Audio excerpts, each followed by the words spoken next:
You're a great leader. I say it to everybody. You're a great leader. Sometimes people don't like me saying it, but I say it anyway because it's true. I only say the truth. Uh, Andy, You, what's going on? Americans are getting dumber. I saw something about school. Like 10 years ago, all of our school kids were scoring way better on tests. Is that what you're talking about? Yeah, yeah. I guess Yeah. you watched the breaking points. Yeah, But actually, that is where I got most of that information was breaking points. Yeah. I mean, what have I been saying? Like, there's three things that make a country really great: healthcare, education, and I forget what I used to say, but I'm going with purpose at this point. Okay. I'll say Like, this.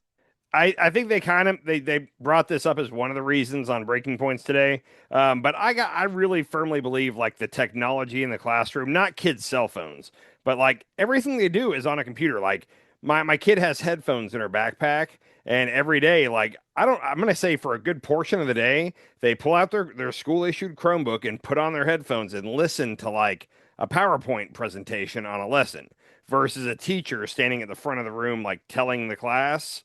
And hmm I think that's it right there. Like I don't like how that is. The fact I don't my kid gets enough screen time at home. The fact that she goes to school and like whole lessons are taught, like all think of a room of 25 kids in it and they all have headphones in and they're all watching the exact same thing on a Chromebook in front of them.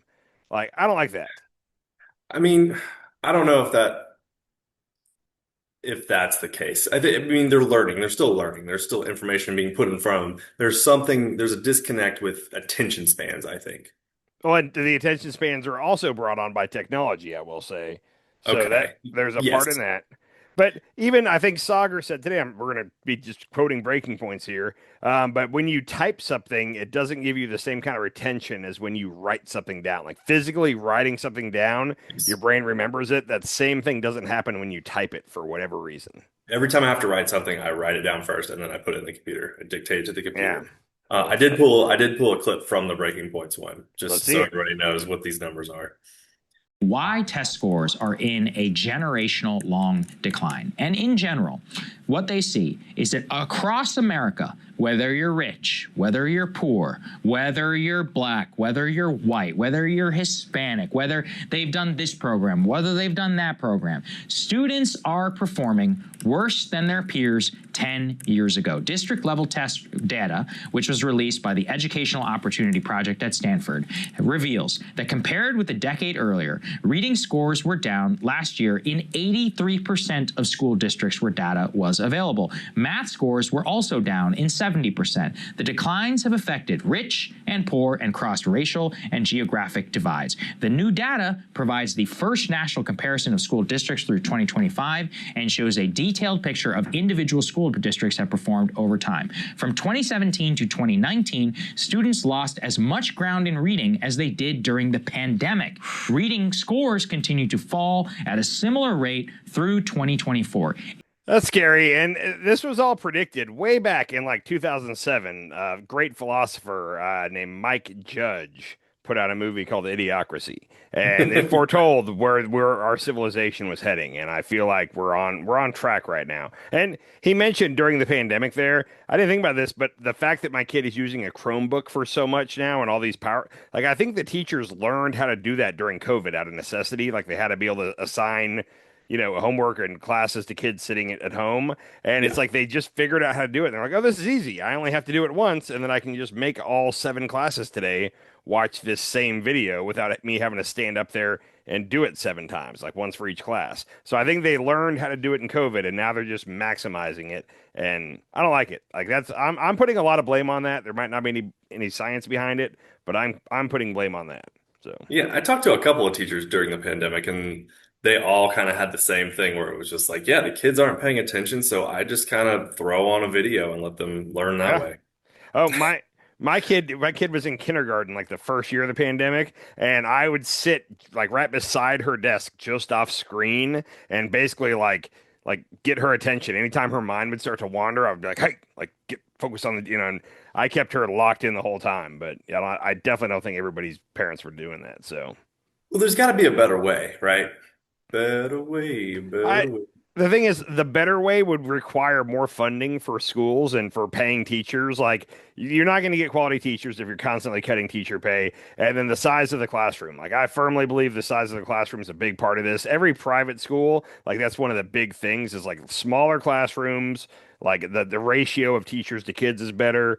So Yeah. more one-on-one time if needed. And like that would like the answer is easy. There would need to be more money put into school budgets and then they could do these things. But instead, we're constantly lowering the budget for schools. And then we're wondering why schools are doing bad. And also, last thing, part of this is on purpose. In a lot of states, they are purposely cutting the budget to public schools to do school vouchers for private schools because they're trying to crash the public school system and then Hmm. point at it and say, "Hey, look, public schools is doing awful because you're crushing it." So, Just I can like the go on about post that. office. And Yep. I do want to fight back on one thing because I think that the teachers that we have are quality teachers. I think they need to be paid more, and I think we're getting quality teachers despite the fact they're not getting paid. I think if there was money in being a teacher, you would probably have less quality teachers because people would be like, "Oh, I could just be a teacher. It'll be easy." But you actually get people who want to teach children at this point. The problem is there's a teacher shortage going on, like across the nation, but especially in rural areas. So, like, me and you have a buddy that posts on Facebook all kinds of terrible stuff all the time, and he works at an elementary school right now. I don't know what he does, but I know that he is shaping the minds of these young elementary school kids. And in a normal time, I would like to think that he would never get a job there, but there's a shortage going on in places. So they're have like I'm in Oklahoma a couple of years ago. They waived like you used to have like at least your 2 year degree to be a teacher, and then Mhm. they knocked that down to something less than that. Like had to have a certain amount of hours of college, and then they totally did away with that to where you just need a high school GED to be a teacher now in Oklahoma. In Oklahoma. Yeah, Oh, and but there's a well, lot of states that are doing so, southern states mainly, but a yeah. lot of states are having to lower the bar for who can be a teacher because they had such a hard time finding. And COVID was the reason a lot of them quit because they hit a point where they were in. Leading up to COVID is when you had parents getting really involved in what's being taught in the schools and all that. And I think a lot of good teachers just said, "I'm out. Screw it. I'm not doing Yeah. this anymore." Well, and you wonder why Oklahoma's dead last in education in the country. Yeah, well, we bounce back and forth between 49th and 50th. New Mexico always trying to bail us out. So and I think Interesting. Louisiana's been they're getting close. So Oh, yeah, interesting. so we're definitely not getting better. Other states are falling to our level is what's happening. New Mexico's a blue state, though, It right? is, but because of the lack of population, like there's so few people there that they don't have the tax dollars to put into schools. Apparently, I saw a thing on that. Interesting. So Okay. So they need to raise taxes. yes. So, um, yeah, the two big things I have for us tonight. Trump went to China. There's a little bit from that, and then there's new red flags for the economy. Before we get to that, I do have to say a follow up on something we talked about last time, the Trump phone. Remember the Trump phone that was long promised, and then recently they changed their terms to say like there is no guarantee a phone will ever be made or available for purchase. Well, they caught so much crap for that that they announced. And real quick, I didn't know the number the other night, but 590,000 people put down a $100 deposit, which equals $59 million. So they took Whoa. in $59 million worth of deposits and then turned around and said, "Hey, by the way, we might not ever make a phone." Um, they took so much crap in that, so they put out a long video. It's like an AI video of the Trump phone, and they said deliveries are beginning next week. Like the phone's about to ship. Everybody was really confused because it's like you went from, "Hey, we're probably not going to make a phone," to "You're shipping it next week." Like, what's going on here? Luckily, Grok, the fact check that is Grok on Twitter, to the rescue. So this was the post with the video, but it says the T1 phone has arrived. Those who pre-ordered the T1 phone will be receiving an updated email. Phones will start shipping this week. The first thing people noticed is the cameras was different. The camera on the phone that the mock-up they kept showing was like the three lenses kind of in a triangle shape like an iPhone. This one's Hmm. vertical. So people immediately started trying to figure out where this phone came from. The Grok fact check reveals it. This phone appears to be the reskinned T-Mobile Revel 7 Pro 5G.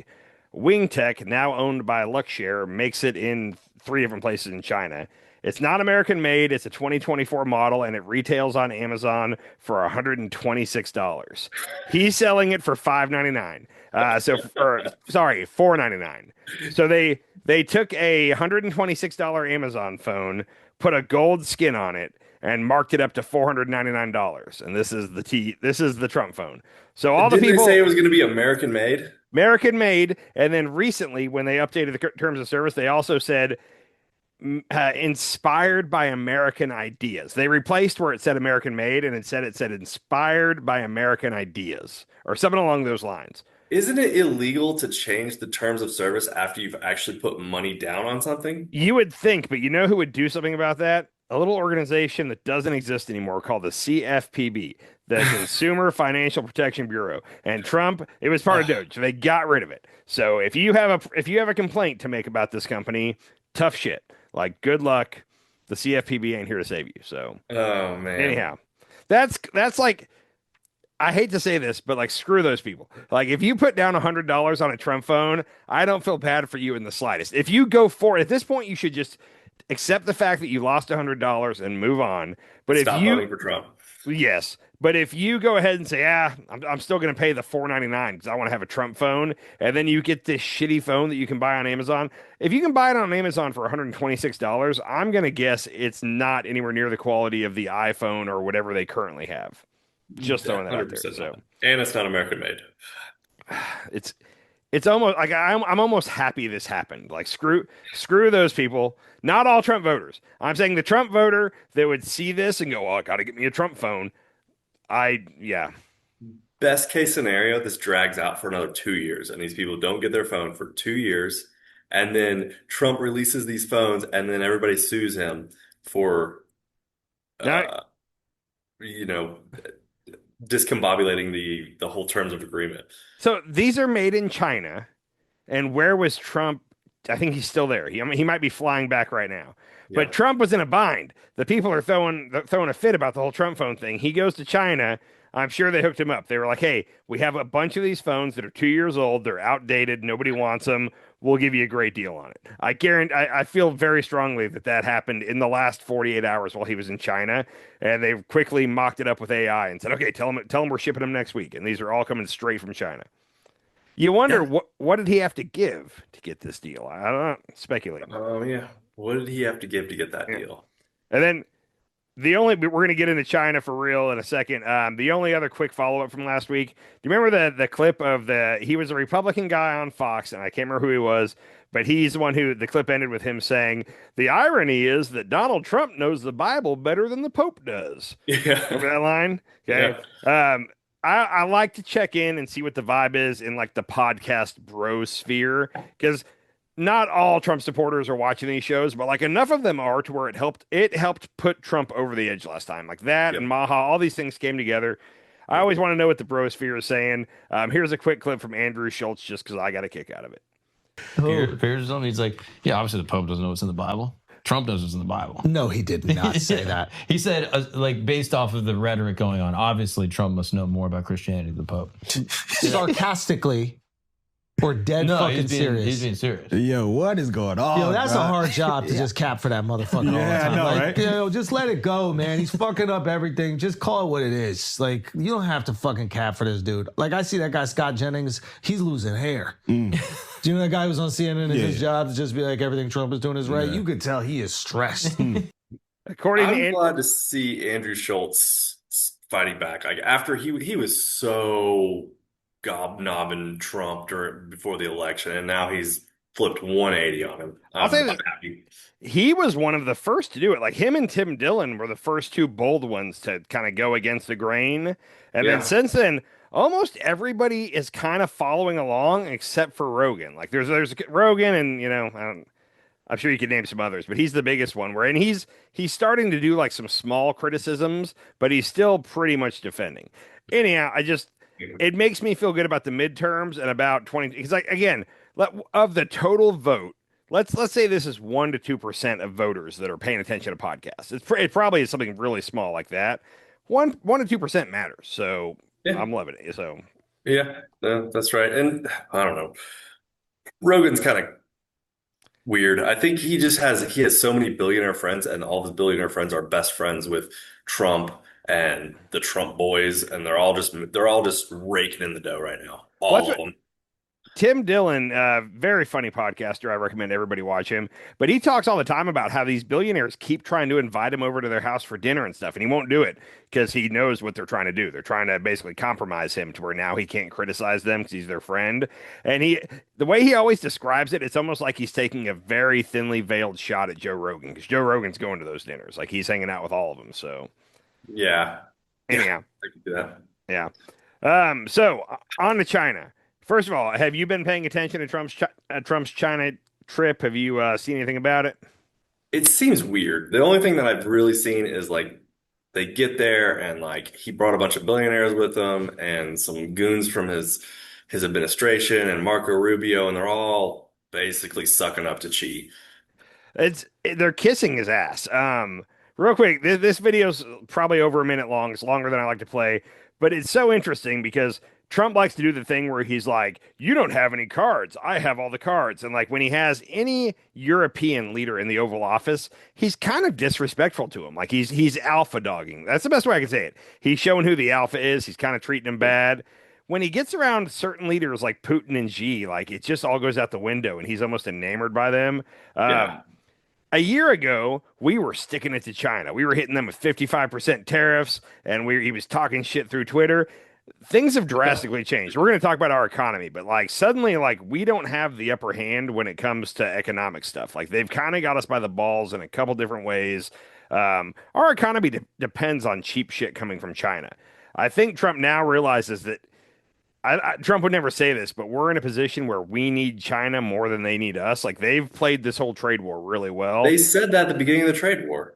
It's I made the point to you that I was like, really, everybody thinks China needs us more than we need them, but it's the other way around. And no, for some reason, a lot of people did not think that, but it turned out that's where we are.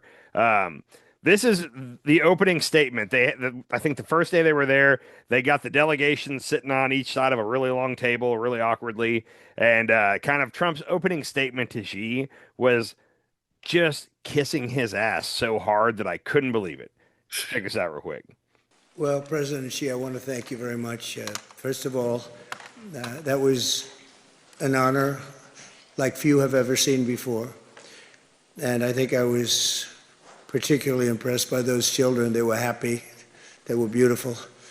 The military is obvious. It couldn't be better, but those children were amazing, and they represent so much. And I know they represent so much to you.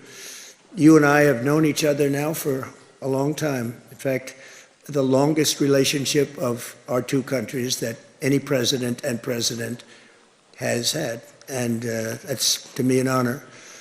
We've had a fantastic relationship. We've gotten along. When there were difficulties, we worked it out.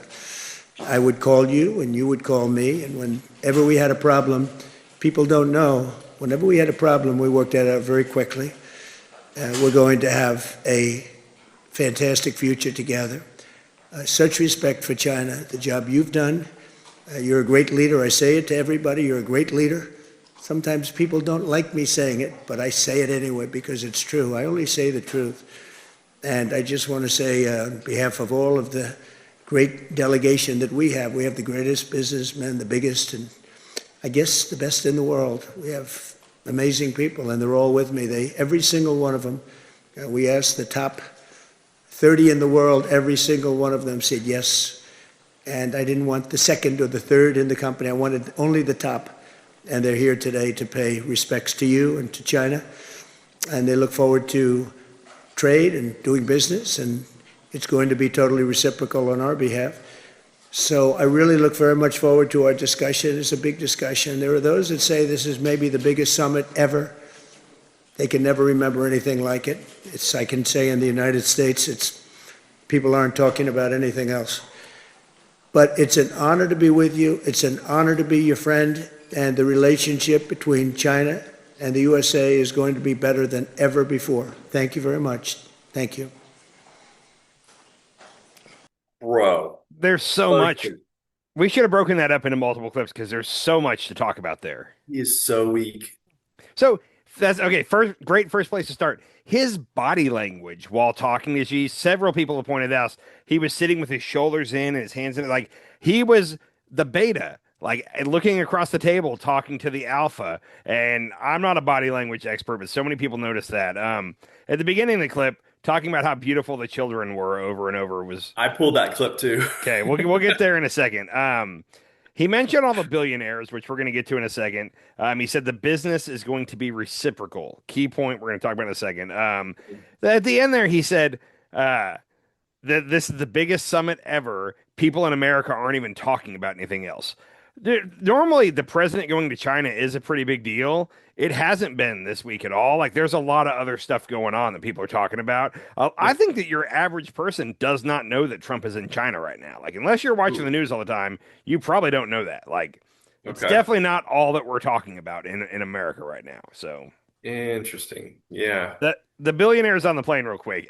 He had a long tweet. I'm not going to read the whole thing, but he took Elon Musk, Tesla and SpaceX, Jensen Huang with NVIDIA, Tim Cook from Apple, Larry Fink from BlackRock, the Blackstone CEO, the Boeing CEO, Cargill. I don't know what Cargill is. Citigroup, General Electric, Goldman Sachs, and Qualcomm. A couple others. So all the oligarchy, like the oligarchs that Bernie Sanders talks about, all went with him. And several people have pointed this out. So this isn't like my original idea, but this seems to have been more I don't even know what to call it, like a trade mission. Like they were going out to strike deals for these businesses in America, not for America and China to strike a deal.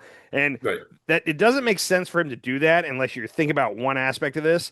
The economy's kind of screwed for the midterms. Like even if a total 180 right now, inflation's still going to be up, energy prices are going to be up. Like he can't do anything about that. He The has one to keep the stock market going.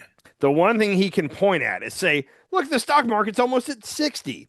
If Nvidia strikes a deal with China to sell them all their most advanced chips, and China's going to buy a lot of them, if they announce that deal tomorrow that's happened, then Nvidia's stock is going to go through the roof, and the market will go up with it. Same with if Tesla gets the new batteries that China uses in BYD. Even like Apple iPhones, our phones are all made in China. So if there's some kind of a deal there, so that he's trying to stoke the market, and that's all he has left is to have all these billionaires make deals with China, which our government forever has wanted to keep those. I think they're like the H20 chips from Nvidia. Like we've tried our hardest to keep those away from China. And right now, just to make the market look good, Trump's going to try to broker a deal between Jensen Huang and Because it China. makes them even stronger versus the United States if they have those chips. It does. Well, if you're trying to win the battle for AI, you don't want China to get a hold of those chips. But I don't think he's thinking about that right now. He's thinking about he needs something positive to point to on the economy, and the stock market is all he can point to. So Yeah, that seems to have and been their gerrymandering bullshit that they're doing right now. we need to do a whole episode on what's going on there. I didn't pull anything for it, but yeah, we could go down that road. While we were there, so the Chinese and Xi Jinping are very good at like they call it double talk, but like he'll say something like at one point he said, "We are against militarization of the Strait of Hormuz," and a lot of people in America were like, "Oh, so he's against it. They should open it up right now." It can also be taken that he's against America trying to send their navy in there like that. That's Iran's spot. Like you guys need to get out of there. There was a lot of stuff like that. He talked at one point about it's called the Thucydides. I think I'm saying that right. The Thucydides story. Do you know anything about this? I didn't know anything about it till today. No, I don't know much about it. It's basically one of those ancient proverbs that's supposed to teach a lesson, but the basic gist to it is while one nation was in decline, it was the superpower and it's in decline. Another nation's on its way up, and if those two nations fight each other, it's bad for both of them. It's basically the gist of the story. I just learned this today. I'm not trying to act like I knew this ahead of time. We went through this a long time ago. China hasn't been in a major war in a long time. They stay out of them. Ever since And World War.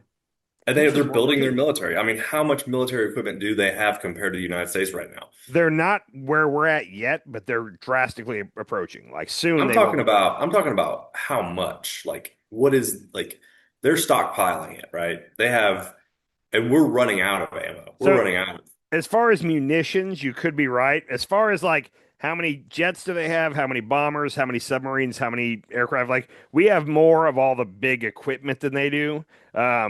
I don't know as far as munitions. They very well might have stockpiles of stuff way bigger But I than ours. guarantee you they're building their drone army right now, and we have not. The And scariest that is thing, what wins wars at this point. I haven't heard anything about this in like a year or two, but at one point, because we can see what's going on in space. If China launches a satellite, we're always keep an eye on it. And they launched what appeared to be a satellite, and satellites just are in free fall the whole time. This thing was moving around like it had thrusters on it, and it went over and captured another. It basically swallowed another satellite, and we saw this and we were pretty alarmed by it. And they said, "Oh, well, that's to go up and recapture satellite." Because normally when satellites get old and decommissioned, they just burn up in the atmosphere. And they said, Well, "Oh, well, no, it's called space junk, and there's billions of pieces yes." of space junk in the So atmosphere. they basically said, "Oh, well, this is just so that we can go get our satellites that have stopped working. It's better for everybody if we can do that." For sure. There's definitely a military aspect to that. Like if we go to war with China and they send up a bunch of stuff to eat all of our satellites, and suddenly we don't have Uh, spy satellites, GPS, like you name it. So like I haven't heard that's about that smart. in a couple of years, but that's a whole thing. So That's kind of smart, actually. China has some shit that like if we ever went to war with China, I would be very afraid. Like I Yeah. love our military, but like I'm very worried China's crafty. So and they're just a disciplined society. Like they like for the good of the country, if they went to war, they would all start rationing and nobody would complain. They would be like, "Oh, there's no gas because we need the gas," and they would just do it for like the greater good for the country. Hmm. In America, we're not like that, man. Like, what do you No. mean gas prices are 450? I'm not We paying this. were in World War II, but Not anymore. It has no. to be a war that like when September 11th happened and we felt like we were attacked and the nation came together, like that's the time where we could have endured some hardships for the sake of the country and fighting the war. If it's a war like Vietnam or Afghanistan or Iraq or Iran right now that we kind of don't understand why we're there, then we have a lot less patience with it. So Yeah. but Hmm. anyhow, he told the story of Thudisius, and a lot of people quickly were pointing out, like, hey, by saying that, he's saying we're the nation in decline. Like he was calling America a nation in decline, but doing it in a crafty way. This went around for a little while. Trump eventually did hear about this because he had a tweet response about it. He said, when President Xi very elegantly referred to the United States as perhaps being a nation in decline. Hold on, First of hold on. all, Very yeah, elegantly. I don't know, like Fuck. This guy. Ah. any other country calls us a nation in decline, and Trump's going on the attack.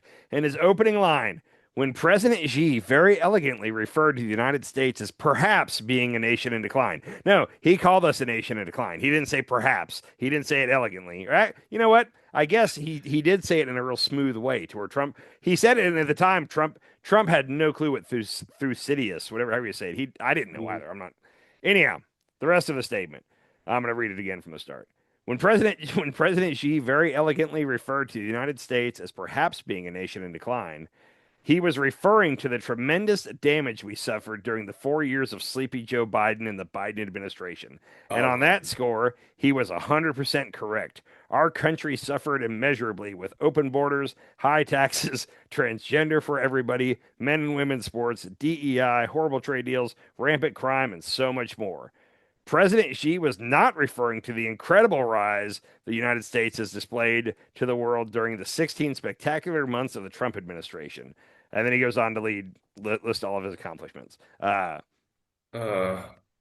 Now, what's funny, and I've been sitting on this for a while because I thought there might be a time where we need to actually bring this back to memory. But when Trump took over, these were the headlines that we were looking at. And this is the Wall Street Journal, oh, anything but a liberal paper. The Wall Street Journal is conservative, and these are the yeah. kind of headlines. The next president inherits a remarkable economy. Envy of the world. U.S. economy expected to keep powering higher. But Dang. every time they bring up something negative about the economy right now, they say, "Well, we took over a mess from Joe Biden." No, when Oh, here's a good the under headline is the high quality of recent economic growth should put a wind at the back of the White House's next occupant. yep. And then the other one, Economists lift their growth forecast in latest Wall Street Journal survey. So Oh my. everything was looking pretty good when Trump took over. Every time any of his administration gets asked about the high gas prices, inflation, whatever, they all, oh, we inherited a mess from Joe Biden. Oh, record. No, you inherited the strongest economy in the world and you've screwed it up. He did the same thing the first time with when he took over for Obama. The economy was doing very well, and he was like, "No, it could be doing way better." And then he started trying to do all kinds of crazy shit. And anyhow, so just putting that out there. Yeah. Last thing, real quick on the China trip. Fox News has been pumping it for like the last week that Trump's probably going to sign a really big deal. They thought for sure he needs something to change the story right now. So they thought for sure he would sign something. Even if he gives up too much, Fox News can spin it. They can make it seem like a win as long as he signs something. Spoiler alert, he didn't sign anything. There wasn't even any, like, from what I remember, they made a loose commitment to buy 200 planes over the next period of time. They didn't really specify from Boeing. Boeing's stock fell 4.4% on that announcement because they basically took it as, oh, they're not doing this. Like they didn't list. There's nothing signed. This is just all this is coming from Trump. According to Trump, they're going to buy 200 planes from Boeing over the next period of time. They said that they're not going to send any more weapons to Iran. Now they've been saying all along they're not sending weapons to Russia to use in Ukraine, and we keep finding Chinese equipment all over the battlefield. So there's no trusting them on that. I don't remember. I don't remember any other deals he announced. I think those were kind of. The other one was that they're going to buy more of our farm products, soybeans and stuff. So Hannity got the first interview. This is before he left China. I think he's on the way back right now. But he finishes with Xi and he goes straight to Hannity. Hannity's like he's like, dude, I thought we were going to be talking about a deal here. Like, so what did you get? What happened?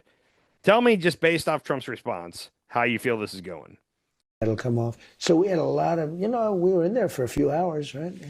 Long time. Do you think you made progress? Did you feel like that the give and take, Sure, like, well, for example, you're not going to sign this big agreement after hours meeting, but do you feel the foundation was laid for great tremendous. success? Better than last time. Last time we signed like 36 deals. This time it's much bigger than that. Talked about soybeans for our farmers. They're going to do a lot of soybeans for our farmers. They're going to be buying a lot of our farm product, which is great. They have an unlimited appetite, as the expression goes. They can buy as much as when you have that many people, they need it. And we have the best product. We're the best, sort of the best of everything. And they'll be doing that. Very farmer to me is very, I must have gotten 95% of the farm vote. And by the way, we just signed the farm bill, or we just approved the farm bill in Congress, which a lot of people thought was not going to happen. The Democrats are against farmers. You believe it? I say, how can they be against? Add that to the men and women's sports center. The Democrats are against farmers. Can you believe it? So anyway, they're defective. So I'll be caught it there. He said, go ahead. It's amazing how he just keeps getting worse and worse as a human being.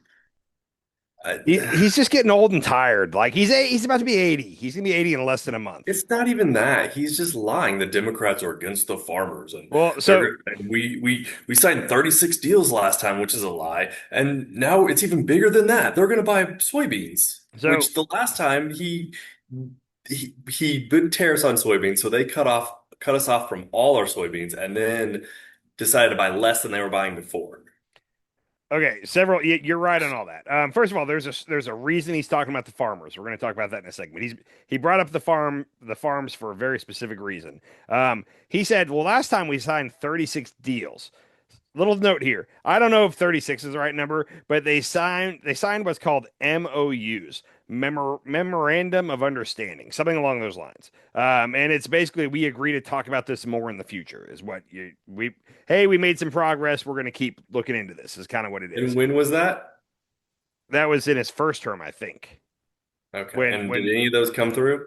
I doubt it. I severely doubt it. So, but he said, well, we signed 36 deals last time. No. Said this time was much bigger. We talked about blah, blah, blah, blah, blah. So we didn't even sign anything. There's no MOUs. Like, we're not doing that. the farms, real quick, real quick on the soybeans. After the tariffs, he called and he got some kind of a deal where he knocked their tariff back from like 55 to 30%. And in return, they promised to buy, it was like millions of pounds of soybeans over the next year. Turns out they never bought all those. Like they bought Oh, like they bought like a quarter of what they said they were going to buy, and we knocked down the tariffs right up front to get this. And they it never. was something like after the tariffs, before the tariffs, they were buying 29 or 28 million metric tons of soybeans, however they say it. And then when they came back, it was 25 million. They said, we'll buy 25 million. And now you're saying it was a quarter of Yeah, that? it was like a quarter of what they promised they were going to buy. So So. soybean farmers are hurting. So all of our farmers are hurting actually. And this has been I've seen several posts on this, but farm bankruptcies rose 46% in 2025. They rose in 2019 and 2020, and then under Biden they fell back down to low.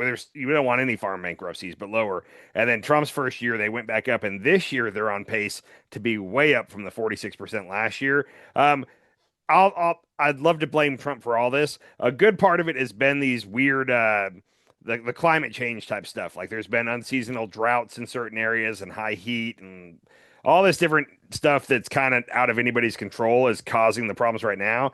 Now, the reason in 2026 the number looks like it's going to be higher is because of a couple different things. The tariffs in 2025 caused soybean farmers and a couple other people not to be able to sell their stuff. So now they don't have the money to put back into next year's crop. And then also the war in Iran right now is causing fertilizer shortages. So right now there hasn't been a shortage, but the price is going up because of supply and demand. And then also diesel prices, all the different equipment on farms is so the cost of making your crop this year is going to be way higher than last year. And then transportation on top of that. They were already like it's a real slim profit margin running a farm. Like you have to have a great harvest to break even, and diesel prices alone are going to hurt them. Fertilizer on top of that. So because farms are big, they're big on all the economic channels right now. The farm bankruptcies are a problem. The farmers did vote for Trump. He said 95%. I don't know if that's true or not, but let's just say the strong majority of farmers probably voted for Trump, and now they're all going out of business because of tariffs, a war in Iran, and diesel prices, which is war in Iran. And the fact that Trump can't make a deal. Exactly. Yeah. So anyhow, that's why he brought up farmers at the end of that. So no deal signed. I mean, I guess he didn't give up Taiwan or anything, which that was another thing. Xi, one of his speeches, said that the whole Taiwan situation could be very dangerous if not handled correctly. So that's one of those where, like I said, he always he says something without saying it. Take that however you want, but that's what he said about Taiwan. So I mean, and honestly, why is he making this fucking vacation trip to China and not making any deals, not getting anything done? And we've got a war going on in Iran. We got unemployment plummeting or skyrocketing, however you want to say it. And focus on us, America first, right? We're going to get to the economy in a second. I got a lot on that, but yes, you're correct. But give me a minute till we get to that. I want to slide in a little bit of Kash Patel real quick. Okay. China's over. We didn't sign any deals. There very well could be a deal coming from like Nvidia or Tesla or, one of these companies in the next couple of days. Sure. So far, there's been no sign of that. Nothing for America at the moment, unless Nvidia stock went up like 4.6% today because everybody's counting on a deal getting done. And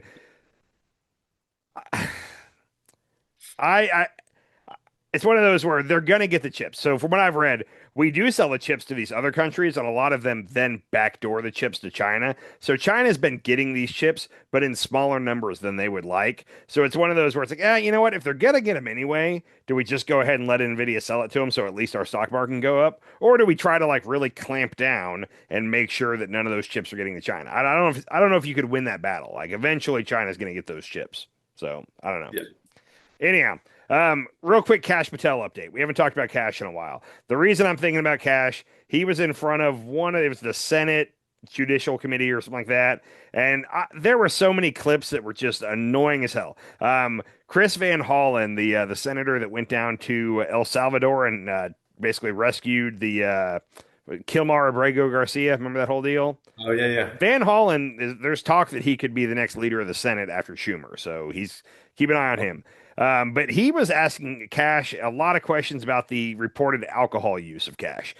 The FBI director is never supposed to be drunk. They are 100% on duty all the time. They need to be able, wherever they're at, they need to be able to stop and do FBI stuff. All that report in the Atlantic a couple weeks ago that Kash gets blackout drunk, and at one point they had to call in a battering ram to get into his hotel room because they couldn't get him to wake up. Yeah. That's been the story. They went into his alcohol use a lot in this hearing. Van Hollen did it. There's several of them did. Macy, what is her name? Macy Rono. Anyhow, it was kind of weird because I was like, man, like now we know that Kash has this big alcohol dependency problem, potentially, allegedly, I should say. He sues people. Like, were there no signs of this? Like, Trump does not like people to drink. That's a big thing about Trump. He sees alcoholism as a weakness. So were there no signs of this leading up to this moment? Is my question. Does he actually care? Because Hegseth is and pretty much on record being drunk on air. He's got Judge Kavanaugh. I mean, the whole SNL cold open last week was about the people he's hired who are drunks. I wonder if just nobody told him about Hegseth and Patel. I'm wondering. Maybe. Anyhow, Jen Psaki, who is Biden's press secretary, she has a show on MSNBC now, and she was kind enough to put together a compilation of Kash. Now, to be fair, this is all in the 3 years leading up to when he became the FBI director. So none of these clips are while he's FBI director, but it's kind of like, hold on, wait, I guess I never saw any of this, but I had no clue that Kash was so excited about drinking, is how I'll put it. Check this out. Sunday nights would roll around and the president would try to find me. I'd be like, sir, I am on call every day, including Sundays, except the very late evening where Sundays are for God, hockey, and beer, not in that order. And I will resurface back on very early Monday morning. It turned into Flannel Fridays because I was having this beer and I was wearing a flannel shirt. And now it's this massive thing online. I'm going to be on the sheet playing in the beer league, having a PBR, and then I'll return your phone call. Obviously, I'm kidding, but it was funny. We had this tradition every night where he would call it a final. So we'd have dinner and then we'd go somewhere and have like a final drink. Everybody should have a beer or three. It's going to be pretty lit. I might have some special apparel. We're going to throw down. There's going to be bourbon. There's going to be sparklers. We ended up in northern Italy and we were slamming Negronis at our last night. And I was like, Devin, I need a subpoena. I went to Devin and I told him that in the morning. He goes, dude, if you're going to start drinking at 9 a.m., get out of my office. Can I be the first one to say that if I ever go before Senate confirmation, they're going to call me an alcoholic? It seems like it was right there in our face the whole time, right? I think that all that has to happen is Trump has to see that clip somehow. If Trump sees that clip, he's going to see Kash as weak, and he'll never be able to get over it. No, he's already locked in on Kash. I don't think he's got firing anybody. I mean, he will fire somebody, but they have to really fuck up. I don't think it's because of. Here's the thing. He's got about a month or two left. Anybody that he's going to fire, he has to do it in the next month or two. Because if Democrats take the Senate, which it's 50-50, it's not a for sure thing at all. It's 50-50 on the Senate. But the Senate has to confirm anybody he puts up to replace these people. So if he waits until right up against the midterms and then he decides to fire anybody, now possibly a Democrat Senate can decide if he gets to appoint this person or not. And they're going to make his life a living hell. So that is if the Democrats take the midterms. I'm getting less and less gung-ho about this. I don't know what's happening. The Democrats don't seem to be fighting back. What happened in Virginia the other day pisses me off. The Democrats, real quick, the Democrats are a victim of, so they, over the past about 10 years, blue states have taken it very seriously to end gerrymandering. So they've been passing all these bills in blue states only that make gerrymandering against their state constitution. And now, when some of these states like Virginia try to go back and gerrymander to match what the Republicans are doing, it won't hold up in court because they made rules and it passed the House and the Senate in each state about gerrymandering. So they're a victim of their own honesty, if they want to say it that way. I don't know the right word for it. The people need to step up because it's the people's will to actually reinstate gerrymandering in that state. And I don't understand how the court system can hold on to a rule that the people don't want. I agree with you on that. What's funny is the states that actually put it to a referendum, like had the people vote on whether or not they were going to redistrict, have all been blue states. The red states have just been doing it without even asking the people what they want to do, and it's the Yeah. blue states that are getting held up in the court. It makes no sense. Anyhow, the good thing on that, real quick, is none of that affects the Senate. Okay, that's the House, and if I had to put money on it right now, I'd say the Democrats are still going to win the House. They're just not going to have as big a margin as they could have had. But the Senate is statewide voting, so gerrymandering can't really do anything for the Senate. And I mean, I just feel horrible for our African American friends who aren't going to have any representation, at least in the southern states. I Yeah. mean, you know, you cut out all the black run population demographics and you make it a white one. So you're going to have all white congressmen Well, from the South. that was the whole thing with the Voting Rights Act was they created majority minority districts where it's a district where the majority of the people are not white, basically. And the Supreme Court within the past couple of months basically overturned that rule, said that can't that they said that's racist is what they said. Like to have a district drawn on racial guidelines, like that's racist. That's their argument. So It should anyhow. the House and the Senate should be representative of the nation. The craziest part about this whole thing is that when the Supreme Court made their ruling, everybody thought, well, 2028 is going to be wild because nobody thought a lot of these states would try to go back and do this now. Voting's already started. Like in the primaries, voting has started in most of these states, and like Louisiana is a perfect example. Like they're already in the middle of their midterms. They're having voting right now, and they canceled those elections. They're going back and hurrying and redrawing a map, and then they're going to try to restart primaries a month before the actual election. Like it's all messed up, but Wow. what can you do? On Kash Patel, real quick, the only other thing, and you've kind of asked this a couple times. Every time he cites all the numbers from his first year as FBI director, they're really good numbers. He's like, we brought homicides down 40% and crime down. And my answer to you is like, well, like crime has been on the decline for the past like decade, so maybe he's just continuing that. But no, his numbers are better than that. They really are. And I saw something that kind of made sense on this. This is from MSNBC, MS Now. Kash Patel's FBI has imposed new policies that inflate the number of arrests made during his tenure and overstate the Bureau's progress in stemming crime, according to half a dozen law enforcement sources with knowledge of the changes. So I don't know how you would do, like, I don't know how that physically works. Like, how do you change policies to make it appear you've brought crime or made more arrests than you have? I don't know. I want to see the reporting on this. I'm very Maybe curious. every time you detain somebody, you count it as an arrest. Maybe. I don't know. It's very interesting. So that would explain why he's always throwing these big numbers out. So I did not get to read an actual story on it. It was behind a paywall. We'll see what the actual story is, but I just thought that was really interesting. Oh my gosh. So I do have the economy. Oh wait, no, wait. Can I do one more before the economy? Just because this Go one made for me it. giggle. Yeah. I haven't heard about what RFK has been up to for the last week or two, so I assumed he was up to something good, obviously. I don't know the full context of this. I just want to say right now, but you should read this with me. So there Kennedy was in early May, crisscrossing a strip of northern Ohio that includes one of the few congressional districts that Republicans are confident they can flip in November, rotating through a wardrobe of blue suits and blue jeans. He inspected the kitchen of a Toledo daycare center where hundreds of city's tiniest residents learn and play through the federally funded Head Start program. Under the careful watch of a surgeon, he briefly operated the renowned Cleveland Clinic's robotic hand on a live patient splayed open for heart surgery, and he munched on pesticide-free squash blossoms from a 400-acre farm. Hold on. Let's look at the key part there. Under the careful watch of a surgeon, he briefly operated the renowned Cleveland Clinic's robotic hands on a live patient splayed open for heart surgery. He shouldn't be able to do that. Lawsuit. Like unless this guy went under the knife, but before he went under, he was like, "Hey, if you guys want to let RFK tinker around with me for a little bit, go for it." But what? Hold on, wait. What doctor gave him the controls of? I hope that this is incorrect. I'm waiting for a correction on this story. He briefly operated the renowned Cleveland Clinic's robotics hands on a live patient splayed open for heart surgery. What? Where is this from? I clipped it out of a bigger article. It was a major publication. This wasn't some random guy.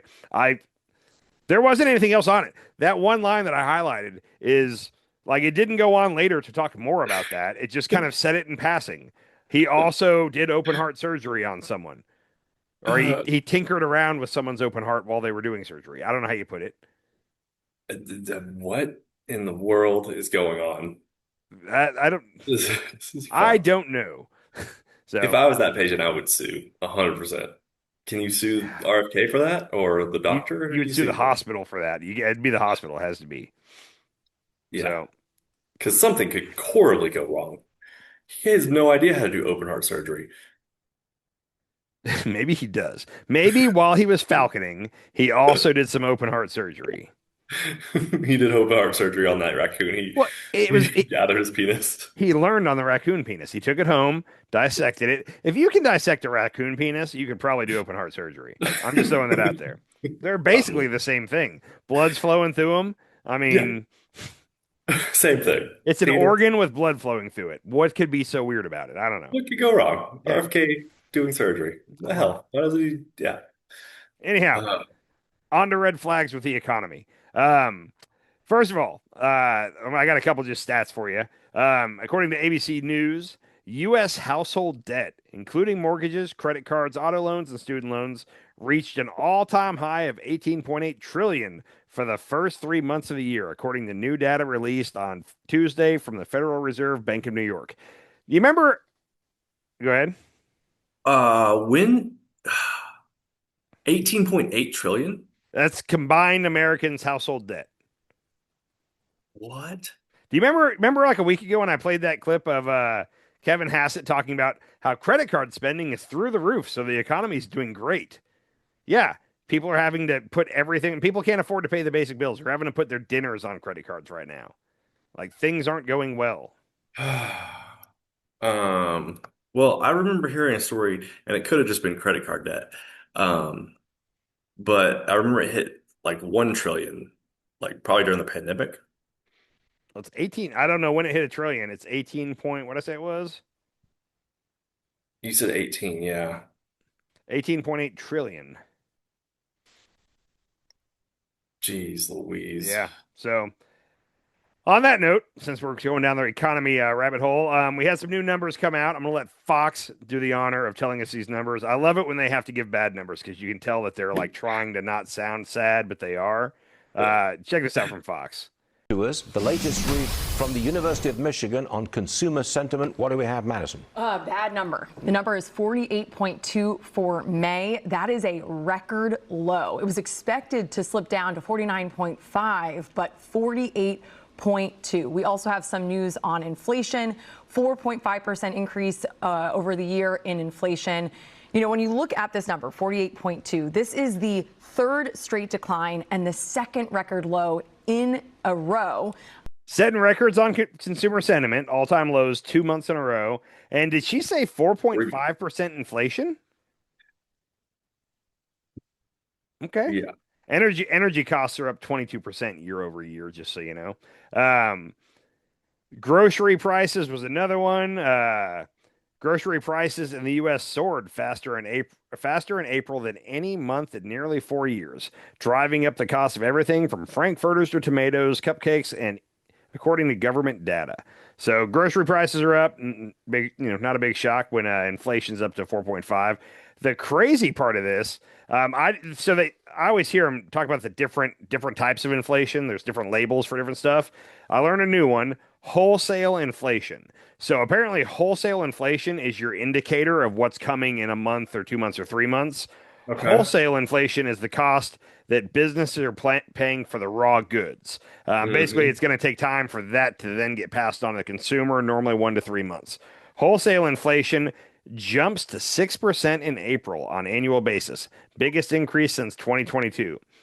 So we're at 4.5 right now, and it's reasonable to think that it's going to get to 6 in the next 1 to 3 months. He doesn't have. It's insane. Every time I go to the grocery store, I get less for more money. Yeah, it's It's everywhere. I mean, the gas prices are what everybody notices first, but everything costs me. It's just like we've at a point where we used to be a family that went out to eat quite frequently, and like it's ridiculous. Me, my wife, and a kid, and we go to like a standard restaurant, nothing fancy, and we're getting out of there for $60. Like it's a little ridiculous. I don't. Yeah. Anyhow, the people are noticing. You're noticing. I'm noticing. The masses are noticing. That means that for you, I have a Harry Enton video. New polling on the president. We've been talking about inflation. We've been talking about the president's approval on it, which is not good. Our new poll shows that people are very unhappy with the economy, with inflation, with his handling of inflation. On a historical perspective, though, how much don't they like how he's handling inflation? These are the ugliest numbers I have ever seen on inflation. And it's not just one poll, Johnny Berman. It's many polls. Just take a look here. President's net approval on inflation. The 5 worst polls ever for any president. They all belong to Donald John Trump, and they have all occurred in the last month. The CNN poll, one of them, 48 points below water on the net approval rating. So what we're talking about here is the worst numbers ever in multiple polls now belong to the president of the United States, Donald Trump. It is a record, simply put, you do not want to have. You know, the real issue is that he's not doing anything to change this. Exactly. Yes. Now, if you were the president's handler, if you were an advisor, what would you tell him to say? To go out to the mics and say, just give me an example of the message you would want to be coming out of the White House right now. I'm taking care of this. I would put together a 10-point plan on how we're going to fix the economy. Or, I feel your pain. We're trying. It's going to get better. Yeah, a 10-point plan would be great, but just acknowledging. People are starting to, even the Trumpers are starting to realize like he just talks out of both sides of his mouth and he doesn't do anything about this shit. Yeah. So, well, remember, it was less than 5 or 6 months ago when he was ranting about affordability as a hoax. He said at one point the whole affordability thing is bullshit. Okay. I can't wait for the campaign ads to start because there's so much he's giving us. He gave us one more doozy. This is when he was doing his chopper talk. He loves to talk to the press in front of the helicopter, and I think that that's strategic. I just realized this, but when I'm trying to pull the video, I try to make it to where the audio's not terrible because you got to turn it up to hear him, but then that makes the helicopter engine sound so loud. And I think he purposely talks in front of the helicopter a lot because he knows that it's harder to make a clip out of because it's going to sound terrible. Yeah. I apologize for the audio here, but this is another campaign ad in the making. When you're negotiating with Iran, Mr. President, to what extent are Americans' financial situations motivating you to make a deal? Not even a little bit. The only thing that matters when I'm talking about Iran, they can't have a nuclear weapon. I don't think about Americans' financial situation. I don't think about anybody. I think about one thing. We cannot let Iran have a nuclear weapon. That's all. That's the only thing that motivates. How much do you consider Americans' financial situation? Not at all. And then, just to make sure we knew, he said the whole phrase. I don't think about Americans' financial situation at all. Clip that, and put that in every ad. Clip it 1,000 times. Every Democratic ad campaign should have that in it.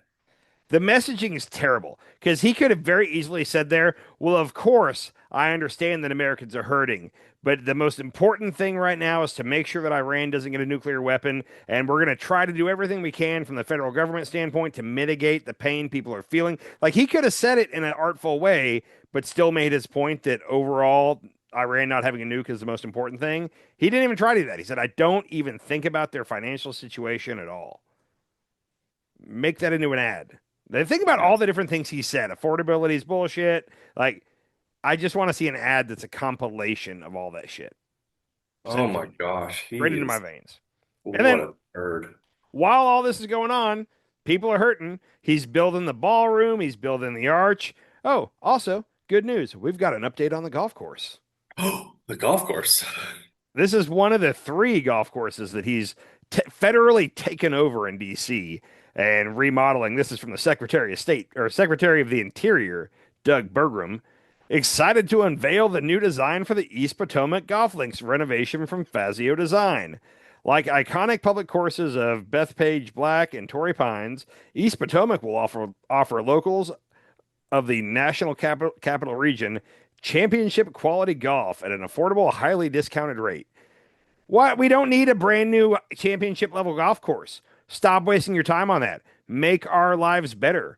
What? Who's paying for this? Who's paying for it? The federal government, I'm sure. We So took it our over. tax dollars? Yes, our tax dollars are going to make 3 golf courses in DC way better.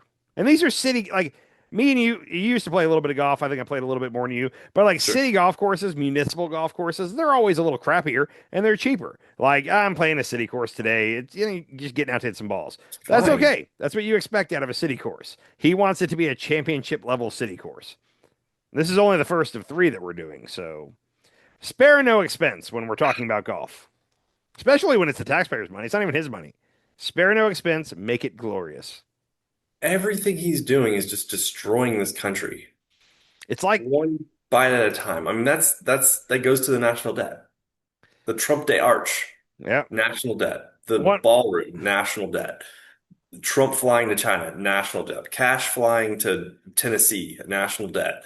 Like everything they're doing is just driving up the national debt and not helping the taxpayers one iota. He said it there. He does not give a flying fuck about you or me or how much we have to spend on eggs. Have you checked out the national debt in a while? No. I'm curious. If we It hit just 40, I think climbs. we're probably close to 40. Hey, we're only at 38.9 right now. 38.9. Oh, 38 trillion, 38.9 trillion. We'll be at 39 in what, a week or two? and then add the 18 point whatever from the consumer debt. Oh, this is a new website I hadn't been to before. Do you know what your individual share of the national debt is? No. Yours is $116,155. That's how much each individual person would owe to pay this debt off. So, anyhow, just letting you know. And then, real quick, one more waste of our taxpayer dollars. You know how Donald Trump has been suing? He's suing the IRS because during his first term, when he was in charge, the IRS somebody leaked some of his tax info. So while he was in charge and his appointee was running the IRS, this happened. He's suing for $10 billion. Okay. The person at the Justice Department that would get to make the decision of whether we settle or pay this out is the acting Attorney General Todd Blanche, who is his former personal defense lawyer.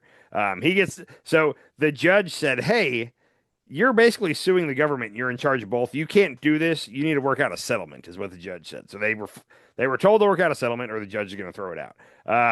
It turns out he is not going to take the money. Okay, big for Trump, right? Oh, good. It gets worse though. All right, it says President Trump is expected to drop his $10 billion lawsuit against the Internal Revenue Service in exchange for the creation of a $1.7 billion fund to compensate allies who claim they were wrongfully targeted by the Biden administration. It goes on in this article to say, President Donald Trump is expected to drop his $10 billion lawsuit against the IRS in exchange for the creation of a $1.7 billion fund to compensate allies who claim they were wrongfully targeted by the Biden administration. The commission overseeing the compensation fund would have total authority to hand out approximately $1.7 billion in taxpayer funds to settle claims brought by anyone who alleges they were harmed by the Biden administration's weaponization of the legal system, including the nearly 1,600 individuals charged in connection with the January 6th Capitol attack, as well as potential entities associated with President Trump himself. So Trump could possibly get paid out by this 1.7 because he had a fight against it. He wants to take $1.7 billion from taxpayer dollars and give it to the January Sixers. Yes, it goes on. Let me tell you the last little part of this. The proposed fund, which could face significant legal hurdles, would draw money from the Treasury Department's Judgment Fund, a permanent appropriation used by the federal government to pay court judgments, settlements, and settlements. The arrangement would be an unprecedented use of taxpayer dollars with little oversight. Under the terms of the potential settlement agreement, President Trump would have the authority to remove members of the commission running the fund without cause, and the commission would be under no obligation to disclose its procedures or decision-making process for awarding more than $1 billion, the source said. So Trump is going to control this slush fund, and he is going to get to decide who gets it, and he doesn't even have to really tell anybody where this 1.7 is going. He can do it all without having to report to anybody. You're in charge, Trump. You got 1.7 to pay to whoever you need. God, I so hope the Democrats just destroy in the midterms. It has to happen. If that doesn't happen, this country is like doomed. We're going to be a third world country quick.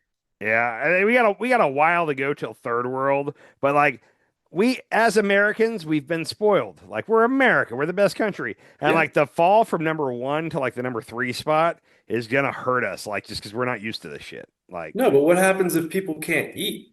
Like without crops, and if food gets more expensive than it is now, like people are going to be starving in the streets and robbing, and we're going to look like a third world country. It's going to look like, I don't know, Iran, or I don't know if they're a third world country, but they've got, or Brazil. Brazil's a good example because they have like the super rich and then they have the super poor. it's weird because my instinct is to say like we could never get to that, but it's because I've never lived that. Like we could get to that. It's hard for me to even fathom that happening here. I feel like if you play it out long enough, it's eventually going to happen here. I thought it would be much further down the road, but it might It's happen. actually happening. It's just happening. It's happening. We just haven't. It's like the bridge is crumbling slowly, and all it has to happen is a big Mack truck come right over the bridge, and it's just going to fall out from under us. That's what's happening. And I was listening to somebody smart talking about the 2008 financial collapse. And they were saying that like the thing about that one is it happened overnight. Like you woke up one morning and like everything is collapsing. What's happening now is like the more realistic way that it normally happens, where it happens over a period of months or years. Like that's what normally happens to economies. 2008 was a weird thing where it happened overnight. But like, yeah, we're heading into a recession. Unless something happens to turn things around, we're heading towards a recession. It could hurt a lot. So, Yeah. Fuck. How crazy. yeah. How crazy. Let me lighten the load a little bit. It's a pretty dark episode, Andy. Yeah, things aren't going well in America. Everything seems so dark, and I thought this was funny. It's still dark. Okay. But it's funny, and it shows exactly what's going on in the world. Remember last time we were talking about the statue, and I think we compared it to like Kim Jong-un in North Korea. There's a statue of Kim Jong-un where he's got his right hand up, and it looks almost identical to the Trump statue. I found another one. Oh my God, it's exactly like the Saddam Hussein one. Exactly. If his coat was unbuttoned, it'd be the same thing. Just one's gold, and I don't know what the other one's made out of, but yeah. Okay. That's the sign. Like, I hate to be, I don't like it when people use the word dictator or fascist or stuff like that. But like when your leader is putting his face on money and his name on everything and having statues of himself built, like that's a bad sign. Like that's what dictators do. I'm not saying Trump's necessarily a dictator. I'm just saying he's doing a lot of dictator shit. He wants to be a dictator. Fortunately, he's trying his hardest to be a dictator. And I think, unfortunately, we have rules and regulations in place that keep him from actually being a dictator. But he's, like you said, he's putting his face on everything. He's actually controlling the court system at this point. The Supreme Court. He's trying to influence the court system. So far, they've ruled against him. It seems like they're about to rule against him on birthright citizenship, and he's been tweeting stuff directly at them, like saying that they should be loyal to the man who appointed them, is what he said like a couple days ago. And I think they're still going to rule against him. So he's trying to, but he's not succeeding as far as at the Supreme Court level. And he's trying to rule the elections, control the elections. With all this gerrymandering stuff, like that's a big thing. And he's actually getting shit done in that direction. Dictator, he's gaining on the dictatorship role. Well, and next time I'll pull some stuff on the gerrymandering because the redistricting, because we haven't talked about that much and we should. So I'll pull that for next time. And I want to make a quick correction what I just said. I said he's putting his face and name on everything. what's happening is weird here because, like, let's say the Kennedy Center, like he appoints, what's his name? His name's Rick Grinnell, is the guy he appoints to run the Kennedy Center, and then Rick Grinnell says, "Ooh, I know." To make Trump really like me and to be happy with me, I'm going to change it to the Trump Kennedy Center. And Trump says, "Ooh, that's nice." Putting his face on, like they're trying to do a $250 bill or something, and they want to put his face on it. They're trying to do a special coin and put his face on it. I think the House Republicans are like, "Ooh, this will make Trump notice me and like me, and I'll get invited to the things." And it's up to him to say, "Hey guys, thanks, but no, like let's not do this. Presidents don't do this." So it is still, I put a lot of it on him because he should be nipping this in the bud. But every time somebody does it, he gives them praise for it, and then that makes the next person want to do it. Like even the gold statue of Trump, I don't know who first had the idea for that, but I'll bet money that he didn't say like, "Hey, I want a gold statue of myself." Somebody probably came to him with that idea. They said, "Sir, we want to make a gold statue that stands 50 feet tall and blah, blah, blah." And he probably said, "Ooh, that'd be really nice. I'd love that. Can I put it on one of my golf courses?" So it is his fault for not saying no, but also I don't know that he's the one that's like, "Ooh, put my face on this, put my name on that." I think they're his sycophants are doing it. Well, it's his fault for like basically suck up to me all the time. Well, he makes it known that he likes people that suck up to him. So it's still a lot of it's still on him. Most of it is still on him. I'm just saying that at first I said he's going around doing this. I don't think he is. I think people are doing it to gain favor with him, and it's working. He loves it when people do that. He loves it. Yeah. Which, on the note of naming shit after him, something happened this week that's really offended me. I don't know why. There's a highway that goes right by where me and you grew up. The highway right behind our houses. You remember what highway that was? I-20? No, the one that went like sideways right by our houses. Your mom's house and my house. Oh, yeah, 287. Highway 287. Stretches like, I think it goes all the way, not all the way to the Texas coast, but it goes all the way down there, and it goes all the way to damn near Colorado, right? Yeah. Well, John Cornyn's locked in a primary in Texas. He's trying to win the Republican primary for Senate against Ken Paxton. Trump had said months ago that he was going to endorse one of the two, and then he just hasn't. So he's letting them duke it out. And John Cornyn is looking to get in Trump's good graces. This is a low blow, John. Said, I'm proud to introduce legislation to rename U.S. Highway 287 as Interstate 47 in honor of the 47th president. My bill will upgrade one of our nation's longest highways to a future interstate and save more than $5 billion in travel costs, all while honoring the most effective and influential president of our lifetime. Oh my God. Texas is Trump country, and this bill cements POTUS legacy by designating nearly 1,800 miles of open road to forever be known as the Trump Interstate. Fuck you. I don't know why, but so when I go home, like my mom and stepdad live off of that. Like, I don't want to have to get on the Trump Interstate ever in my life. No. Like, if they had, how is it going to save money? They said it would save travel costs. I guess if you make a better highway, I don't know. If I saw that this was happening in like Alabama, I would just laugh and be like, "Oh, they're so stupid." But for some reason, the fact that it's happening right where me and you grew up, I'm offended by. Like, I'm very upset with John Cornyn. I'm offended, and it's gonna pass. Like, it'll definitely pass. All it needs is the Republican votes. It doesn't need any Democrats. And if you're a Republican and you vote against naming a highway or anything else after Trump, he'll kill you. They will all vote yes for this. So yeah, this will pass. The only thing I can hope is maybe he's doing this too late, because the primary in Texas is in like a month. So maybe he's throwing this out there now, and then if he loses, nobody's ever going to do it. Maybe. Okay. The Trump highway. Oh my gosh.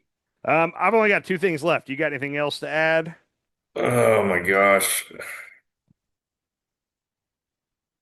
I'm going to have nightmares tonight about this, Andy. The Trump highway? Yeah. Okay, I've got another dismal situation here. Oregon conservation groups are up in arms over a Trump administration decision, this one impacting about 25% of the state. The Interior Department has rescinded the public lands rule.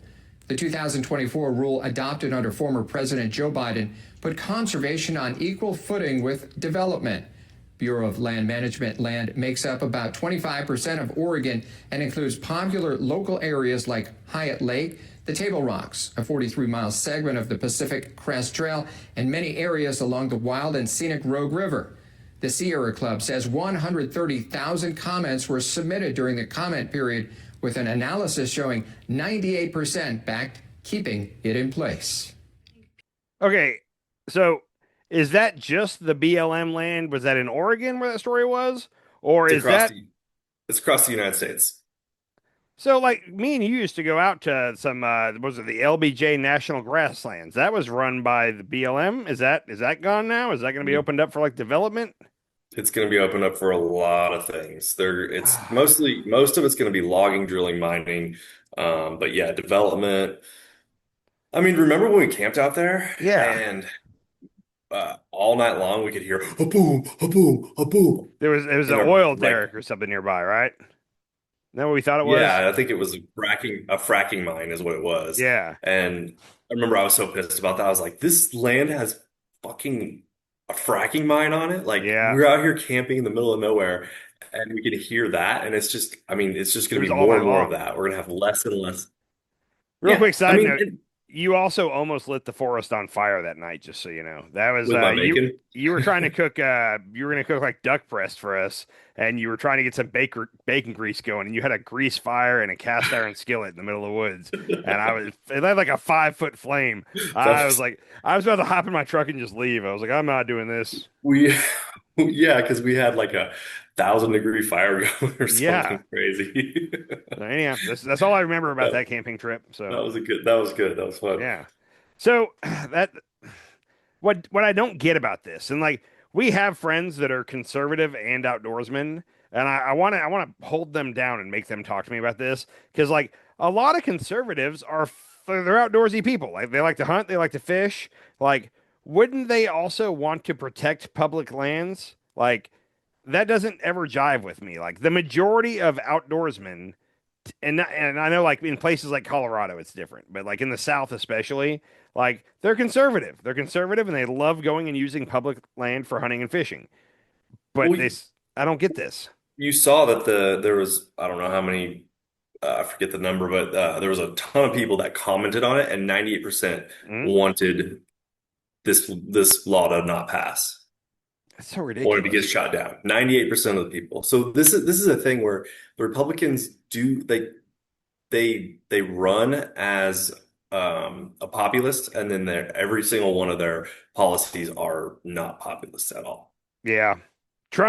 Republicans didn't used to run as populist. Trump started this, and it's working. So now all the ones running for House and Senate are running on the same kind of things. They're running on a populist message, and then they're not doing it. But this is new. This isn't like Republicans have always run on populism now. And they hated Trump. They in a derogatory way, they called him a populist. They were like, he's just a populist. Well, it turns out populism works. You know, do say you're going to do what all the people want you to do, and then when you get in, just don't do it. Just don't do it. Yeah, tell them you're doing it, but don't do it. That's the Republican playbook these days. Yeah. Well, it's always been the Republican playbook, right? Yeah. Like, we're going to lower the debt and we're going to lower your taxes, and then they get in and they don't do shit. Well, it's been normally, like that since I've been paying attention to politics. So, and I'm going to say normally, starting with in me and you's lifetime, like the one Republican president that I really remember is George W. Bush. Like 2001 to 2008, basically is like. Other than that, I don't remember H.W. Bush that well. And then we had Obama. So, but he ran on, we need fiscal responsibility. We need to bring down the debt. And then 9/11 happened, and we had to go into Afghanistan. And then for some reason, we had to go into Iraq. I'd never really understood. But he was able to say, yeah, well, we do need to bring down the debt. But unfortunately, right now, we have to do this war thing. And then Trump's doing the same thing this time, where it's like, well, we got to do this war. And it's like, we don't have to do the war thing. Like, no. Anyhow, I don't get it. I don't either. I don't either. Real quick, and just because I thought this was hysterical, do you remember when Paramount was getting bought by David Ellison, who's big time Trump backer, very pro-Israel, billionaire. He runs Oracle, I believe. Anyhow, when they were trying to buy Paramount, they kind of needed to gain favor with Trump. And one of the things that everybody's speculating is that the firing of Stephen Colbert was directly related to this. Like, to gain favor with Trump, they agreed he wanted Colbert off the air. Colbert's last show is sometime next week, by the way. They've had great guests on for like the last week. You know, it's one of those where they're kind of The doing a only fair one I work. saw was when they had all the late night hosts on there. I just saw a photo of it. Well, I've been seeing the ads for it, and then I see the clips on like Facebook, but I don't watch the show. It's one of those where it's like, it sucks that late night talk shows are dying, but also like I don't watch them. So, and I enjoy the content, I just don't watch them. Anyhow, but that was kind of the thing they had to do. Well, now Paramount is trying to buy Warner Brothers, and Warner Brothers owns CNN and a couple other things. So, and they're probably going to get it. Like, this is almost a done deal, but they need to sweeten the pot a little bit. They got to do something to gain a little favor. What they're doing here is hysterical to me. Katie Miller's struggling podcast could soon be acquired by a media giant seeking approval from the Trump administration for a 111 billion merger. So, Katie Miller is the wife of Stephen Miller, who you might know. Oh, Jesus. Her Okay. podcast. And now, first of all, anybody getting more views than us, which is everybody. I'm not trying to talk shit here, but her episodes get about 25,000 or less views an episode. Okay, compared to successful podcasts, that's really bad. Compared to us, she's doing great. But like, if Paramount wants to start getting in the podcast game, there's a couple good podcasts with a lot of listeners that would be your obvious choice. Picking Katie Miller's podcast is struggling. Nobody's watching. This is just, it's grifting. It's just, hey, we're going to take care of your boy Steven and his wife. By the way, please approve this merger. Like, it seems clear cut to me, but anyhow, so we're going to start. I don't know how they, like, are they going to air her podcast on TV or on a streaming service? Maybe it'd be on like Paramount Plus. I don't know how they would do it. Who owns YouTube? Google? Google owns YouTube. Google owns YouTube. Yeah. Okay. I don't know. Maybe they'll come out with a podcast channel. Maybe their first big purchase is going to be Katie Miller's podcast that nobody's watching. So, it's the thing about it is it's like, it's so openly just obviously corrupt, and also like you can't do anything about it. Like clearly they're doing this to gain favor with him because they need him to approve the merger. But what are you going to do? Like, who do you go complain to about that? The DOJ? And I don't know much about Katie Miller, but I imagine she has similar views to Stephen Miller. And the thing that really, really bothers me is that they're breeding and teaching these children their same views. So not only is it Katie Miller and Stephen Miller who are blatantly racist and just horrible, horrible human beings, but then they're having how many children? 5 children or something like that? I don't know how many they have. And they're teaching them their values. I know Pete Hegseth has like 7 or 8 kids. I don't know, with 3 different women, by the way. 3 different wives, 7 or 8 kids. Cheated on wife number 2 with wife number 3. Knocked up wife number 3 while married to wife number 2. Anyhow, family values. The party of family values. Family values. The thing, and I don't know that I've ever pulled these clips for you, but there's been a couple of times where Katie Miller has been like asked about like, I don't know. The question is basically like, hey, do you find your husband sexy? And like, she's gone like, ooh, I think he's so hot when he does. Like, when she talks about him and like how sexy he is, it'll make you throw up. Like, I need to find one and pull it for next time for you. But like, Stephen Miller sexy? Dude, it's happened more than once. It's happened, I'm going to say 3 or 4 times, and it's always on Fox News where they get her talking about how hot he gets her. It's really weird. Ugh. Okay. Yeah. Yeah, she gets all tingly while she's talking about it. It's really bad. I've only got one more thing, and it very well might get cut from the show. You got anything else you want to get to? I have one more thing. I'll save it till the end. Okay. Well, this might not make it. We're gonna have to be very careful about the language we use here. But I saw that there's a parade happening in the Middle East. This was just interesting to me, and I wanted to get your take on it. Large crowds of ultra-nationalist Jews gathered Thursday at the foot of Jerusalem's Damascus Gate, chanting racist slogans like "the Arabs" and may your villages burn," as they begin an annual parade through the Palestine areas of the Old City. So this is an annual tradition where they get all dressed up in like their flag and parade through the Palestinian areas with slogans like "May your villages burn," and I don't think we should even say the other one. Uh, on a totally unrelated note, more and more Americans are not sympathizing with Israelis anymore. They're choosing to sympathize with the Palestinians. Can you take a guess why? Oh, I've got like 40 reasons why. What like they're like they do this proudly. Like Yeah. I feel like we shouldn't say anything else about this because it'll just kill us in the algorithm. But Probably. it's an interesting parade, I guess. Did you see? No, it's uninteresting. It's hateful. It's not what their Bible even teaches, I don't think. I don't know. I'm really wondering what the Old Testament talks about because I guess I don't have a firm grasp on the Old Testament. Is all I'll say. Like I'm a Did New the red Testament heifer kinda thing guy. ever work out? No, it hasn't yet.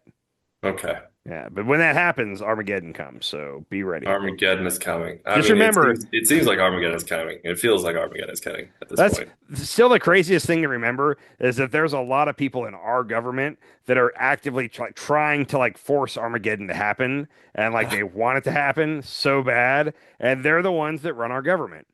But the way they're actually actively trying to force Armageddon is a way that would put you out of heaven, right? Like you're not going to go to heaven if you're genociding children. Yeah, well, I mean, in their eyes, because one of the first things that needs to happen is that the people of Israel need to inhabit all of Greater Israel. Like they need to fully control that whole area. And then there's something about a red cow and rebuilding of like the third temple. And like once those three things happen is when God comes back down to earth and then only takes the loyal. It's like Donald Trump. He's only taking the loyal ones with him. Whoever's been loyal gets to go to heaven. The rest go down. I think that's kind of the gist of it. It's loyalty and not like I was always raised like if you're a good person, you go to heaven. I feel like it's loyalty more than anything now. I feel like the Jesus that's in America right now values loyalty above all else. Oh yeah. I keep seeing this meme. It's like how did Jesus find a Matthew, Mark, Luke, and John in the Middle East? And so I actually looked it up, and it's the translations of yeah. So but like Harry Potter is Harry Potter in every country, right? They don't change his name. Yeah. But for some reason, the Bible decided they were going to change the name, like going from Greek to Latin to. So here's what you got to remember. The English version of the Bible is the King James Bible. It was written in like 1500. Hold on, I don't want to butcher this too badly. Let's find out real quick. Was King James the King of England? Yes. Okay. When was the King James Bible written? Autocomplete for the win. 1611. Okay. So up until 1611, the Bible was only available in like ancient Hebrew and apparently in Arabic too. It was in those two languages up until 1611. That was why up till that point you had to have a priest to interpret the Bible for you. Like nobody could own a Bible at home and go through and read it. Nobody read ancient Hebrew. So the King James Bible was, hey, we're getting a Bible for all the people in Europe. Basically, at that point there was nobody in America yet. So we'd already had the Crusades at that point. Like the Crusades were in 1200 to 1400. So we didn't like the Muslims. Like there was a big rift between people in Europe and the Muslims. And now if you put out this version of the Bible for everybody to read and all the characters have Muslim names, like that would be a problem. Like that might drive people away from the religion. So they picked good old clean white boy names and stuck those in place of everybody. Even the Old Testament. A guy I know up here was telling me this story about an army that had 900 iron chariots and this and that. And I told him, I'm a history buff and I've never heard of this. And he's like, well, it's in the Old Testament. And I was like, oh, so it's not real. Like the way he was telling me, I thought this was a true factual thing. And it turns out it was from the Old Testament. So it's a made up story. Got it. But just for fun, I was like, I want to go back and read this. Like, where can I find it? And it was like Joshua 1618 or something like that. And it's like, so in the Old Testament, there was a Joshua. Anyhow, translation, make it easier for white people to accept Jesus. Think about it. If you were reading the Bible and everybody's name was Ahmed, I don't think that's one of them, but like you wouldn't be as connected. Mateo. Yeah, Mateo. That sounds Japanese. I don't know what that is. That is Mateo. Yeah. Okay. That was one of them. Lucas went, yeah, yeah. I pulled it, but then I scrapped it at the end. I was like, yeah, we're not going to talk about this tonight. I wonder, in like the actual original version of the Bible, I wonder how many Durka Durkas there are. Thousands. Yep. Durka Durka. All right. Wait, I did my last thing. What do you got? Okay. I want to end with a quote. Have you been following Jim Carrey lately? No, he's gotten a little out there. I don't have a problem with it, but I know the last couple times I've seen him, I was going like, oh, interesting. He's a pretty interesting guy. He's got a lot of anyway, he had a quote that I saw and I thought we'd read it today. We'll do this as the quote of the day. All right, what do you got? Everything you gain in your life will rot and fall apart, and all that will be left of you is what is in your heart. That's deep. I think so. I think he's talking to the billionaires.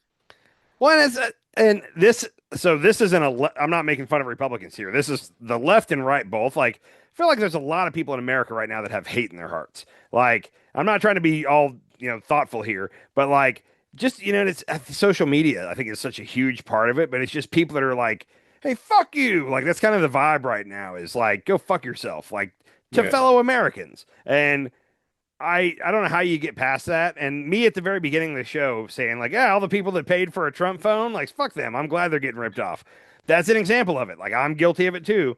But like, there's a weird thing where like Americans are very hateful towards one another right now for a variety of reasons. And politics is a main part of it. But Trump, it really started, it started under Biden, or Obama. Yeah.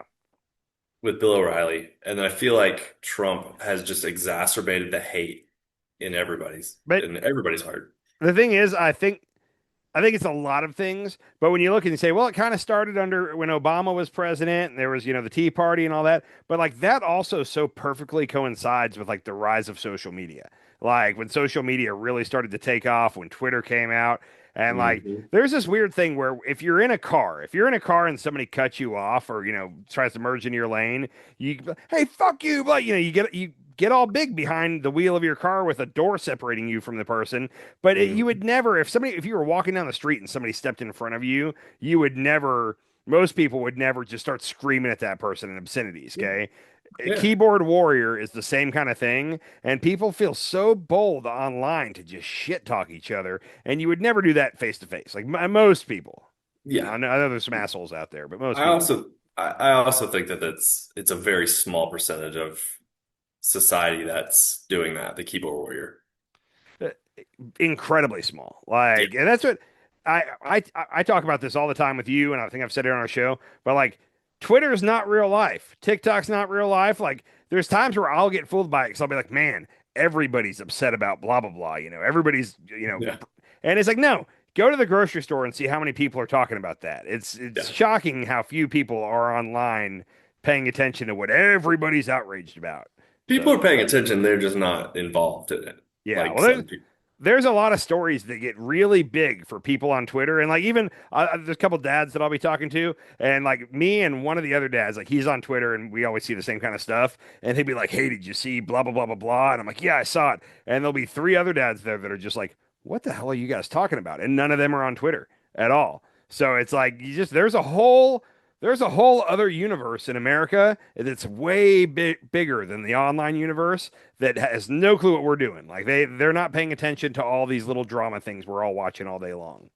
Yeah. It's very helpful to remind yourself of that. And I still fall for it all the time where it's like, man, everybody's upset with Trump right now. No, I'll run down the street and I'll bet I'll find a whole store full of people that are pretty happy with Trump right now. Because they're not paying attention to what's going on. And I'm in Oklahoma. So yeah. Anyhow, I got nothing else for you. What do you got for me, buddy? Anything else? Nothing. I wish we had something happy to end on. I have nothing happy to end on. Happy. What's happy in the world? FIFA World Cup's coming. Yeah, they're not selling hotel rooms for it, so that's bad. Inflation's rising. Really, it's hard to find like in America, like inflation's on the way up, gas prices on the way up. Hey, you know what? Here's a happy for you. It looks like we're probably never gonna like attack Cuba militarily because the leader of Cuba is like 94 or 95 years old. His name's Raul Castro. He's Fidel Castro's brother. And it came out today that the DOJ is fixing to officially indict him for like some kind of like planes that were shot down like 30 years ago. They're going to indict a 94-year-old man, and that's exactly what they did to Maduro before they just went in and kidnapped him. So if I had to put money on it, I would say that we're going to indict him officially and then like fly in the middle of the night and kidnap the leader of Cuba and bring him back here. 94-year-old man. But that means we'll never have to actually go to war with them. We're just going to take their leader and put him in prison like we did Venezuela. So And that's then a what? good good thing. And then we'll make a deal with them. I don't know. It seems to be working out pretty good with Venezuela right now. I mean, we're not fighting with them. What's going on with Venezuela right now? We weren't fighting with them before. Yeah, true. From what I've read in Venezuela, like the average person in Venezuela's life is just like it was before. Like the whole thing where we were like, the people are being oppressed and we need to help the people. No, fuck the people. Like we're getting oil from them now. And we've agreed, you keep making sure we get oil and we will not attack you. And as far as like the corruption and like the cruel rule of this administration, they're still doing all that. Like So we just bullied them for their lunch money. Yeah, we took their oil. It was always about the oil. So just get used to that. I don't know what Cuba's all about. Cuba is a vacation destination. Like from Trump's point of view, like look, Cuba's right there. It's 90 miles off the coast of Florida. We could turn that into a vacation resort area. It's tropical. It'll be perfect. Like that's what he sees. He's seeing big hotel resorts on the beaches in Cuba and how much money we could make off of this. Not we, his billionaire buddies who will be the first in to invest in these things. Yeah. Yeah, because realistically, how long does Trump have to live? You know, Do you think he's going to make it to 90? I said for a while that he would probably, like, because he's got a horrible diet, he doesn't exercise, he'll probably live to 100. But man, everything about how things are going for him right now, like, it happened with Biden. Like, Biden, like, looked good for a while, and then once you start to go downhill, like, at a certain age, it starts to snowball, and it happens fast. And I feel like this last year of Trump, like, we're seeing it happen fast. Yeah. Maybe Biden, every now and then, Biden's on TV, and he sounds not young, but he sounds okay again. He's making sense. He's talking. Like maybe Trump's going to kind of plateau at some point and just hang around for another 10 years. I don't know. I'll say this. I'm not worried about Trump 2028 at all right now. If anything, I'm just worried about the next 2.5 years. Yeah. It's going to get worse before it gets better. Okay, here's the happy thing to end on. Okay, I just got it. I didn't pull anything on this, but apparently a story came out the other day. A couple different papers had it that Trump has left, like, there's an envelope in the Oval Office in the Resolute desk that's like, in case I die, instructions for J.D. Vance. Okay. Oh. And he told J.D. Vance, like, hey, this envelope's in here. If I die and you become president, like, come open this and do what it says. Which makes me think that Trump thinks there's a chance it could be soon. What's in that? What's on that letter? There's no telling. It could be like launch all the weapons. I don't know. I have no clue what it is. But I mean, it's almost like he's making sure his affairs are in order. He's getting his will ready. He's got instructions for the next guy. You wouldn't do that if everything was going swimmingly. Yeah. Yeah. Well, he had an emergency dentist appointment or something the other day. And that was because he's had like 3 dentist appointments this year, and he normally does them in down by Mar-a-Lago is where he normally goes for dental stuff. And they said they're sending him to Walter Reed for his annual dental checkup. And it's like, hold on, wait, he was just at the dentist in Mar-a-Lago like 3 months ago. What do you mean his annual check? Maybe it's all, I don't know. Also, people have pointed out the way his eyes look recently. He's had work done on his eyes, which apparently is very common these days. People get like their eyelids done when you get older. I've heard it's gotten quite common. But that's where, you know, those weekends where we don't see him for like 3 or 4 days. People think he's getting like minor cosmetic surgery done to his face. Like of course he is. That would make total sense to me. And if that's the case, then okay, cool. But there's definitely been a handful of times where he's just MIA. Like he hasn't tweeted, he hasn't been on TV. It's weird when you go 4 days without hearing from Trump. Like that's weird. He is the most self-conscious. No.